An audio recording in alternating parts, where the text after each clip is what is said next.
Texting 1 2 3. All right. Hi. For once, I can find some comfort in the fact that most of the people who are watching this video right now are probably living just like me. But I'm not gonna be sitting here and just, talking about the fucking coronavirus. I'm not gonna sit here and just throw you statistics here and there. We all know what's going on right now. Korea is nailing the situation, and every place other than Korea is just screaming right now, and that's very unfortunate. If you're living in a country that's currently really hit really bad from the coronavirus, stay safe, stay secure, wash your hands and all that.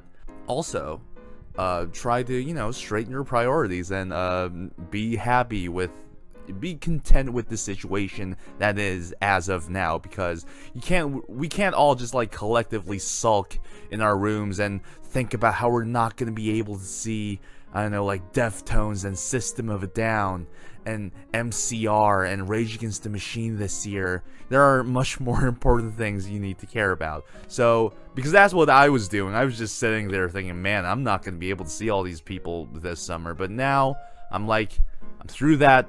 I got my priorities straight, and now I'm buying airline stocks. So by the time this pandemic is over, I'm going to have $30,000.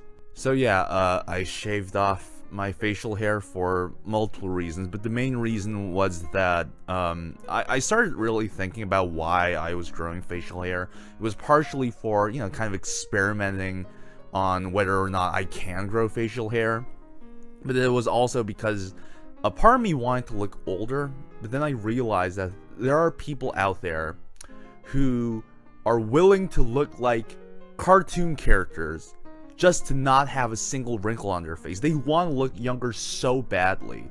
So who am I to sit here and be like, I want to look older with hair things? So that's why I just decided to just shave this all off. So, I'm going to look like this till I'm 35. And when I'm 35, I'm just going to immediately turn into one of those, fat businessmen having sex with prostitutes in those hentai mangas. And when I'm 60, I'm literally going to look like a sack of potatoes. Because that's what my dad... I'm seeing my dad turning into that. My dad looks like a Snorlax if a Snorlax somehow had a six-pack. I know that sounds impossible and stupid, but that's exactly what my dad looks like.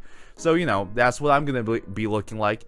And I'm kind of cool with it because my dad was a sexy motherfucker in his 20s. So I'm like, damn, that's what I'm going to look like when I'm 25. In my 20s, in my prime. I'm cool with that. Of course, now, I'm 21. And clearly the sexy has not hit yet. But, soon enough, it's gonna come.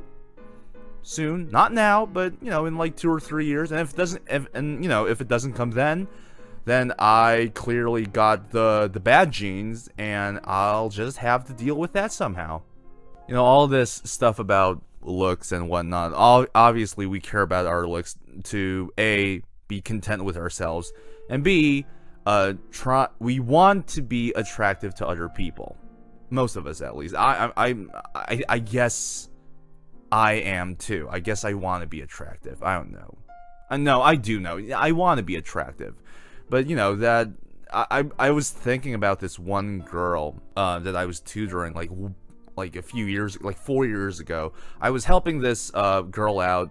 Her dad lived in Korea, but her mom lived in Portland, Oregon in America. And she flew to Korea to visit her dad, and while she was visiting her dad, she wanted to have a summer job. And I was helping her out because she didn't really speak fluent Korean, and she had to teach elementary school kids. And, we were kind of, joking around. We were having fun. At the end of her summer job, one of the girls that we were teaching came up to me and asked me, "Hey, do you like the teacher that came to teach us from America?" And I was like, honestly, not really, but and I told the little girl, "No, I don't really have a crush on her." And the little girl was like, "Yeah, you do, but don't worry, one day love will find you." This was An 11-year-old girl telling me this. One day love will find you. And at that time, I thought that was a weirdly depressing thing for a person to tell me. And now I'm just looking back on it going, wow. That girl, I have no idea if that's her mindset still. But that was like a really mature thing to say to an 18-year-old guy. I mean, there was this one time where I almost went on a date. Because I've never been on a date. But I almost went on a date. There was this girl who was taller than me. And whenever she saw me in the hallway, she would always be like, "Hey, pervert!" and punch me in the stomach. And when I'm like kind of reeling from the punch, she'll like slap me on the back and tell me, "Hey, man, that didn't hurt. Stop being a bitch." So that was our power dynamic there. One day, she just came up to me and say, "Hey, take me on a fucking date, man." And I was like, okay, Tuesday?" And she was like, "Okay, fine, Tuesday."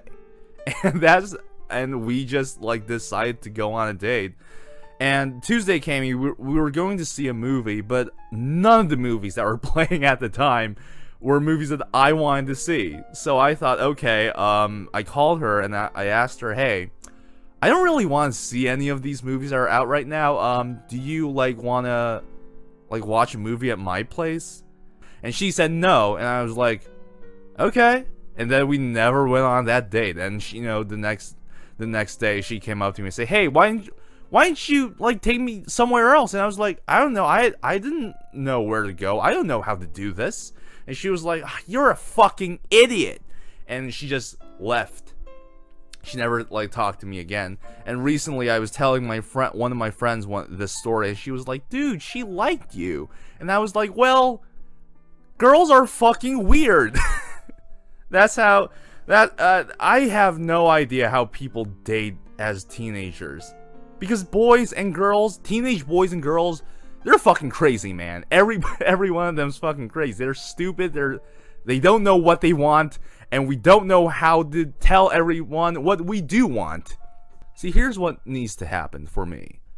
Somebody needs to come up to me and just be like, "Hey, sugar tits, it's all gonna be okay." And I will serve that person like a fucking royalty. So that's what I need. That's what I need. On another note, I've been tutoring these kids English for a while, the last few months, and I kind of made them watch The Breakfast Club as homework, and I was talking to them about the movie, and I asked them, "Who was your least favorite character?" And I kind of like expected them to say like the principal or whatever.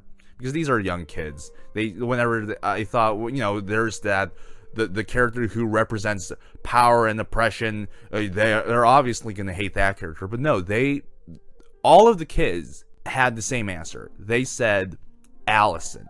They did not like the goth girl who was like really quiet and just stayed in the corner. They did not like that girl. And I was like, when I first saw that movie, that was my favorite character because I related to that character. And I started thinking, are these kids just like not being are they just not able to relate to this lonely, clearly troubled character? Do they not have the empathy to relate with that character? Or was I just a miserable kid? Was I just one of those kids, staying in his bedroom playing fucking Mazzy Star and Cocteau Twins, perfecting his impression of Julian Casablancas and Alex Turner and Jim Morrison, just being a fucking smug, miserable bitch. It's such a weird time to realize that I'm lonely. It's a very weird time. I should do something about that. I should just like literally flirt with everyone on the internet, and hopefully some other person's just desperate enough to be like, "Hey, this fucking nerd is flirting with me. Why not just take the bait?" And then I don't know what the fuck. I'm not gonna do it anyway. I'm not gonna be flirting with anybody. I'm too busy. I got shit to do. I've got shit to do. Unless somebody flirts with me, I won't be doing anything. That's not really a good mindset, but whatever. What else do I want to say? Oh yeah, I got some other stuff. I got some other music being made right now.